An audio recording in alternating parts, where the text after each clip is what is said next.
It's November 1923 in Berlin. A woman walks into a bakery pushing a wheelbarrow, but she's not there to buy flour or bread in bulk. The wheelbarrow is full of money, stacks and stacks of paper banknotes bundled together. She needs all of it just to buy a single loaf of bread. Across the street, children are playing. But they're not playing with toys. They're building towers, castles, and forts out of banknotes. Millions of marks, worthless paper that's more abundant than building blocks. In some homes, people are burning cash in their stoves because the banknotes are cheaper and more plentiful than firewood. This sounds like fiction, like something from a dystopian novel.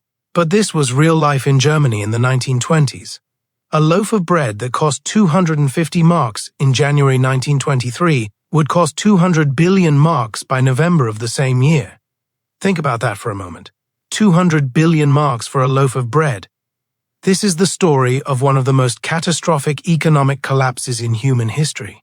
The story of how World War I didn't just defeat Germany militarily, but completely obliterated its currency, devastated its middle class, destroyed the life savings of millions, and created social and political chaos that would reshape the entire world. Today, we're diving deep into the Weimar Republic's hyperinflation crisis. We'll explore how it happened, why it happened, what it felt like to live through it, and how its consequences echoed through history, ultimately contributing to events that would lead to World War II.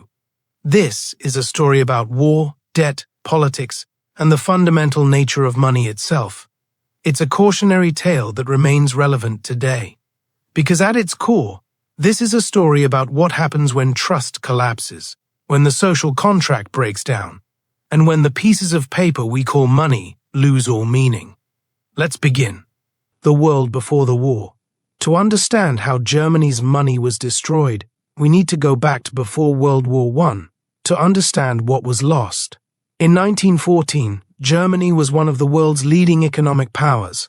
The German mark was a respected, stable currency. It was backed by gold, meaning that paper marks could be exchanged for actual gold at a fixed rate. One mark equaled a specific amount of gold, and this gave people confidence in their currency. The mark was strong, trusted, and accepted in international trade. The German economy was booming, industry was thriving, the middle class was growing and prosperous. Savings accounts promised security for retirement, life insurance policies and pensions were considered sound investments in the future. The German Empire, under Kaiser Wilhelm II, was proud, powerful, and confident. Then came August 1914, and everything changed. The guns of August, when World War I began, almost everyone expected it to be short. Home before the leaves fall, they said. It'll be over by Christmas. The German government, like most European governments, entered the war with optimism bordering on delusion. But the Kaiser's government made a catastrophic financial decision based on this optimistic assumption.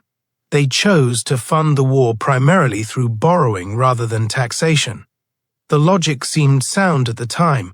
Why burden the German people with heavy taxes for a war that would be over in months? Instead, issue war bonds, borrow the money, and when Germany won, force the defeated enemies to pay everything back. Victory would pay for the war. This was the first domino in a chain that would eventually topple the entire German economy. The war bonds were massively successful at first. Patriotic Germans bought them enthusiastically, seeing them as both a financial investment and a way to support the war effort. The government raised enormous sums this way. But here's the problem. These were real debts that would have to be repaid, with interest. The printing press begins to turn, but war bonds alone weren't enough. The war was unimaginably expensive. Every day, massive amounts of money were needed for ammunition, weapons, food, uniforms, medical supplies, transportation, and the wages of millions of soldiers. So the government began doing something else, printing money. They suspended the gold standard in 1914, which meant the mark was no longer backed by gold. Now it was backed only by the government's promise and the people's faith in that promise. At the start of the war in 1914, there were about 6 billion marks in circulation in Germany. By the end of the war in 1918, this had increased to 45 billion marks. That's a 7-fold increase. The government had created all this new money out of thin air.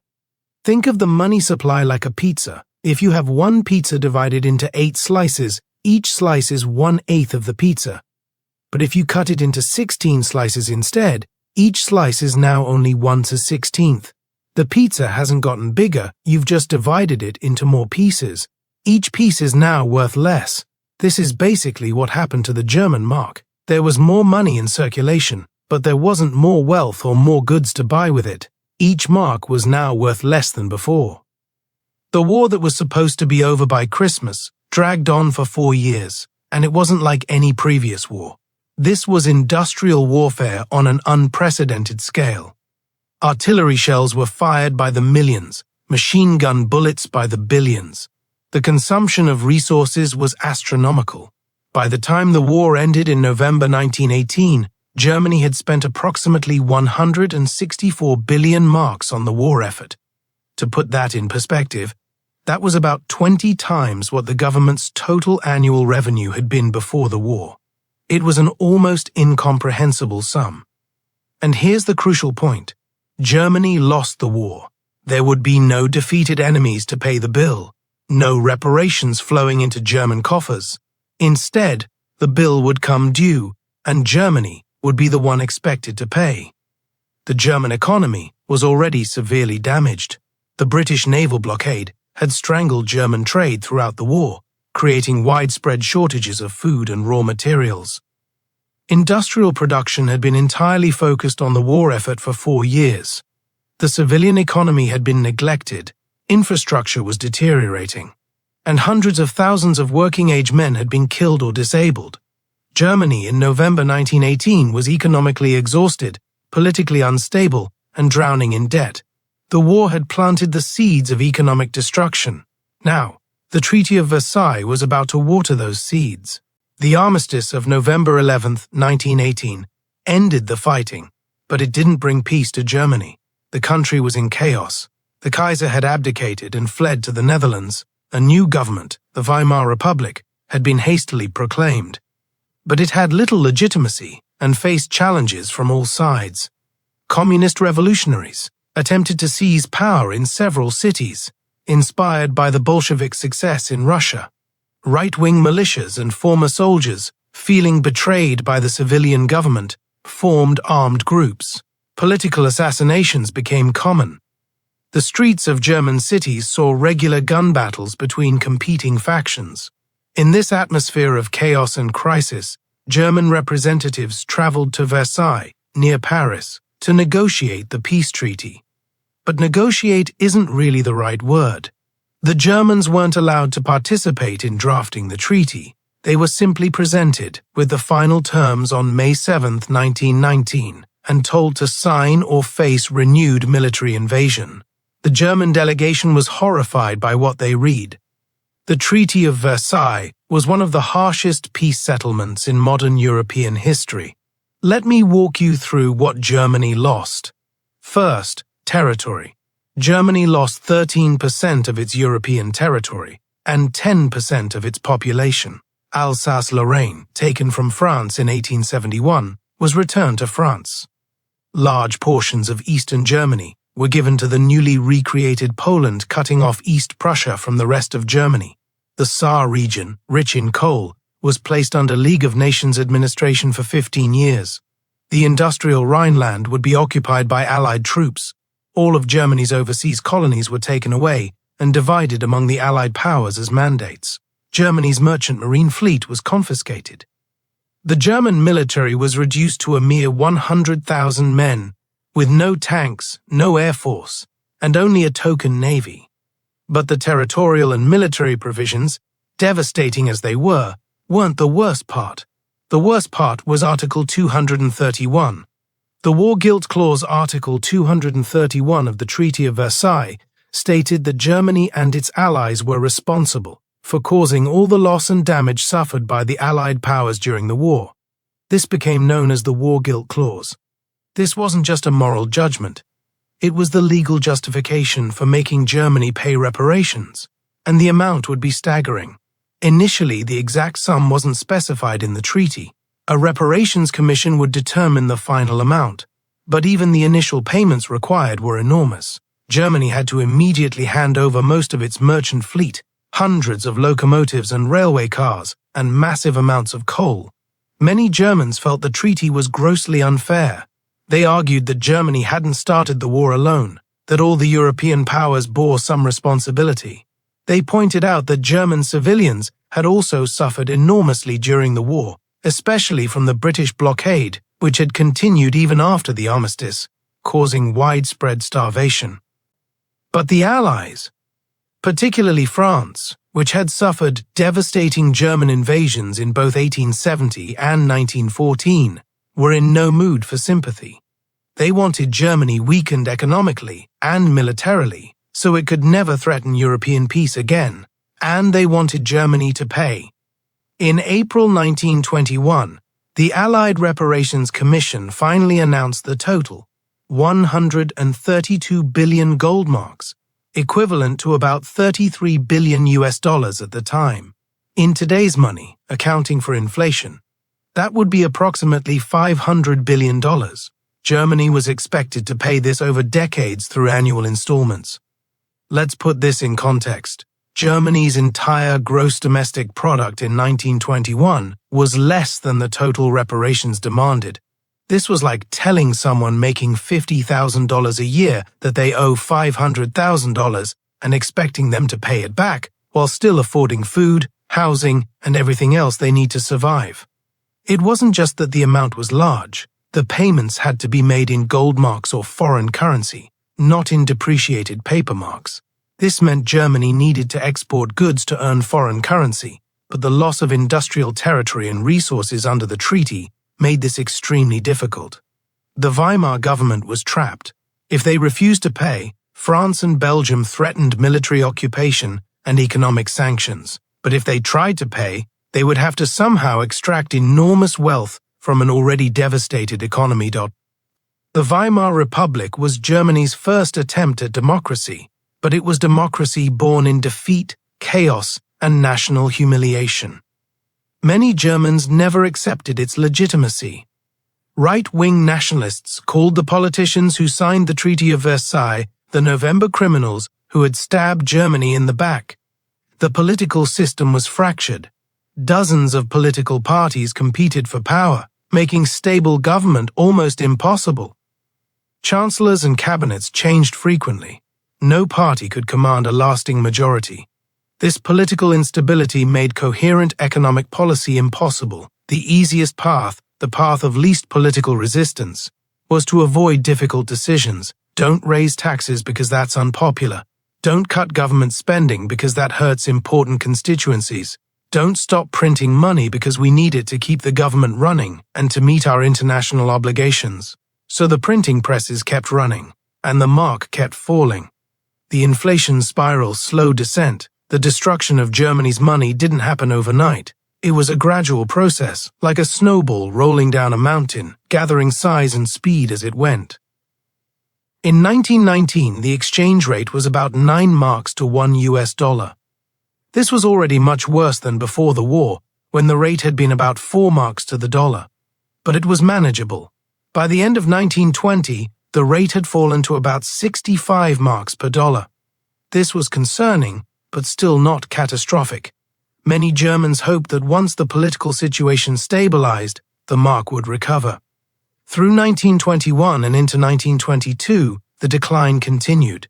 200 marks per dollar, then 400, then 800. Prices were rising noticeably. The cost of living was increasing, but life went on. People adjusted. Wages increased to compensate, though never quite enough. This is an important point. For a while, many Germans didn't fully understand what was happening. Inflation seemed like a problem, but not a crisis. The government assured people it was under control. Experts debated the causes and solutions. Life was harder, but it wasn't impossible. This is how economic disasters often unfold, not with a sudden crash, but with a gradual erosion that people rationalize, adjust to, and learn to live with, until suddenly they can't anymore. The crisis that pushed Germany from bad inflation to catastrophic hyperinflation began on January 11, 1923. French and Belgian troops marched into the Ruhr Valley. Germany's industrial heartland. The Ruhr was vital to Germany's economy. It produced about 80% of Germany's coal, iron, and steel. Its factories, mines, and steel mills were the engine of German industry. Controlling the Ruhr meant controlling Germany's industrial capacity. France claimed that Germany had fallen behind on its reparation deliveries of coal and timber. This was technically true, though Germany argued that its economic difficulties made the required deliveries impossible. France, still deeply suspicious of German intentions and determined to extract every ounce of reparations, decided to take what they were owed by force. Over 60,000 French and Belgian troops occupied the Ruhr. They took control of the mines, factories, and railways. They announced that production would be supervised by Allied officials and that coal and goods would be shipped directly to France and Belgium. The German government was outraged but militarily powerless. The Treaty of Versailles had limited Germany's army to only 100,000 men. There was no possibility of military resistance. So the Weimar government decided on a different strategy: passive resistance. Passive resistance and economic suicide. Chancellor Wilhelm Kuno called on the workers and businesses of the Ruhr to refuse cooperation with the occupying forces. Workers went on strike. Managers refused orders from French officials. Trains stopped running. Coal stayed in the ground. Steel mills shut down. It was a form of non-violent resistance, and in many ways, it worked. The French found it difficult to extract reparations from a region where no one would cooperate with them. The occupation became costly and frustrating for France. But the economic consequences for Germany were catastrophic. The Ruhr generated enormous tax revenue for the German government. With production halted, that revenue disappeared overnight. Meanwhile, the government promised to continue paying the salaries of all the striking workers. They also committed to supporting the businesses that were losing money due to the resistance. Think about this. The government's income dropped dramatically, while its expenses increased massively. There was only one way to cover this gap: print more money. And print they did. The presses ran day and night. The government commissioned private printing companies to help because the state printing offices couldn't keep up with demand. They began printing bills on only one side to save time. They issued larger and larger denominations because smaller bills became worthless too quickly. The spiral accelerates. What happened next was a vicious cycle that fed on itself. More money in circulation meant each mark was worth less. As the mark's value fell, imports became more expensive. Germany needed to import food and raw materials.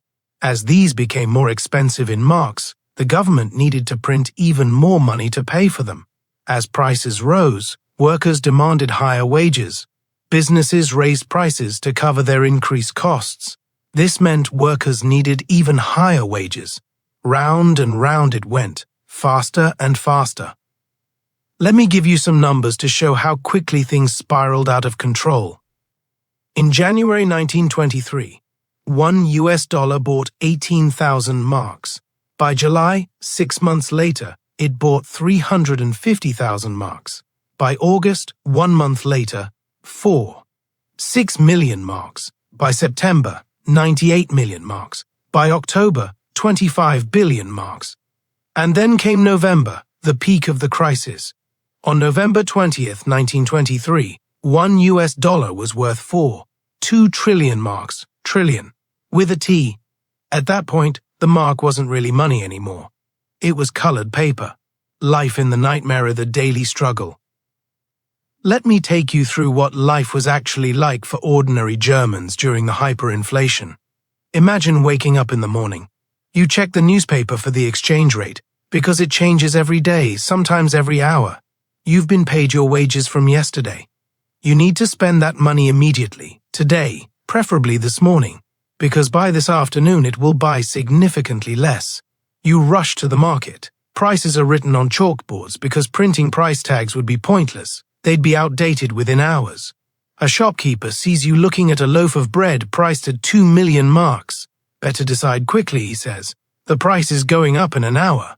You buy what you can afford, maybe some bread, a little butter if you're lucky, some vegetables. You hand over stacks of banknotes. The shopkeeper doesn't even bother counting them carefully anymore. He just weighs them on a scale. Yes, weighs them. It's faster to weigh the money than to count it. On your way home, you pass a restaurant. Outside, a chalkboard shows the menu, but there are no prices listed, just a note, prices determined at time of payment.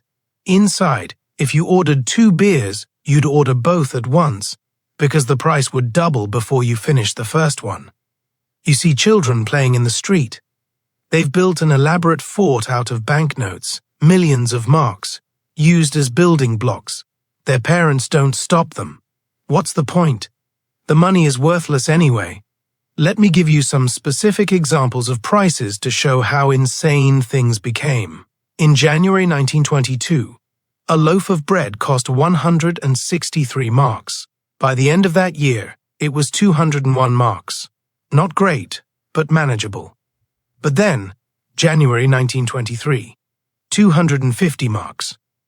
May 1923, 1,200 marks. July 1923, 3,465 marks. September 1923, 5 million marks. October 1923, 7 billion marks. November 1923, 201 billion marks. A kilogram of butter, 250 marks in 1918, 2,400 marks in 1922, 6 trillion marks in November 1923. A postage stamp went from costing a few pfennigs to costing billions of marks. Workers demanded to be paid multiple times per day. Some factories had sirens that would sound during the workday. When the siren went off, workers would rush out with their morning wages to buy things before the money lost more value. Then they'd return to work until the next payment. People carried money in wheelbarrows, laundry baskets, suitcases, shopping bags.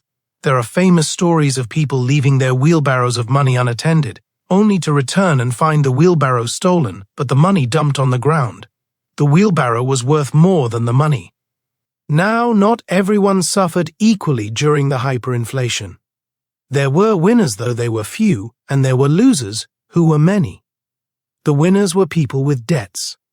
If you had taken out a mortgage before the inflation, you could now pay it off with worthless money. Some wealthy industrialists who had borrowed heavily to expand their businesses found themselves essentially debt-free. They could pay back millions of marks in loans with money that wouldn't buy a newspaper. Speculators who had bet against the mark or who held foreign currency made fortunes. If you had converted your savings into dollars or pounds, or if you had bought foreign stocks, you could ride out the crisis and then buy German assets for pennies when the inflation ended. Some large businesses actually benefited. They could take out loans in marks and pay them back later with worthless currency. They bought up smaller competitors who were going bankrupt. But these winners were a tiny minority. For the vast majority of Germans, hyperinflation was a personal catastrophe. People hit hardest were those who had done everything right. The prudent, hard-working middle class who had saved for the future, who had life insurance policies, who had pensions, who had government bonds from the war. A professor who had saved his entire career for retirement found his life savings couldn't buy a month's groceries. A widow living on her late husband's life insurance policy found herself destitute. The middle class, teachers, civil servants, small business owners, retirees, was effectively wiped out. People sold family heirlooms, antiques, anything of value to foreign tourists for dollars or pounds. Farmers refused to sell food for marks, preferring to barter or wait for payment in something with real value.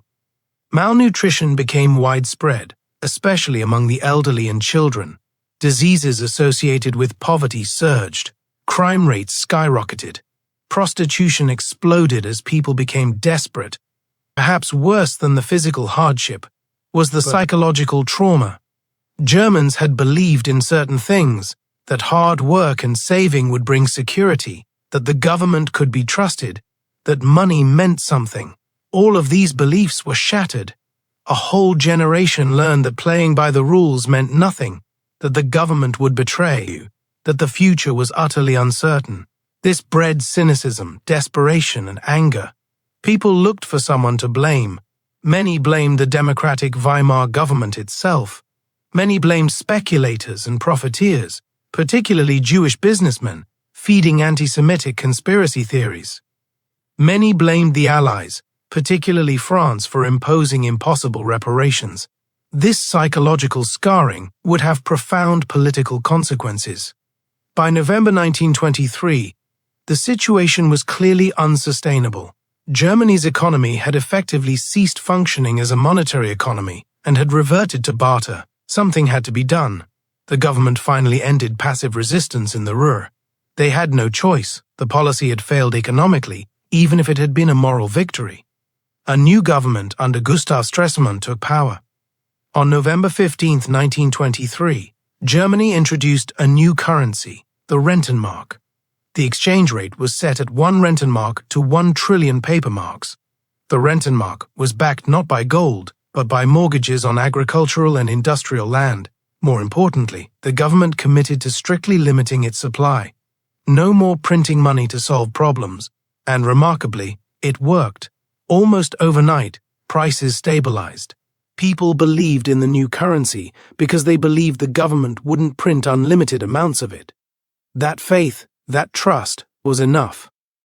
By August 1924, the Rentenmark was replaced by a new Reichsmark, this time backed by gold and foreign loans from the United States through the Dawes Plan, which also restructured German reparations to be more manageable.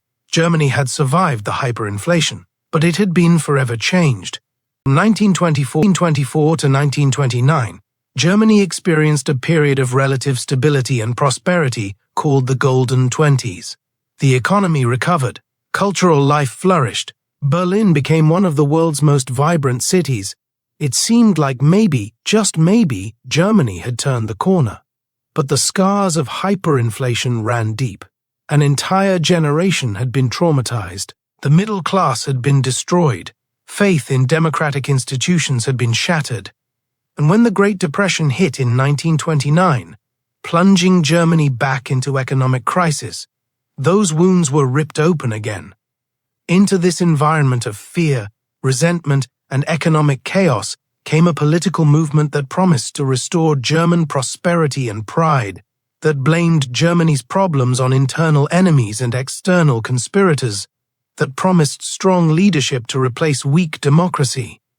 Many historians argue that without the hyperinflation crisis, Adolf Hitler and the Nazi Party would never have come to power.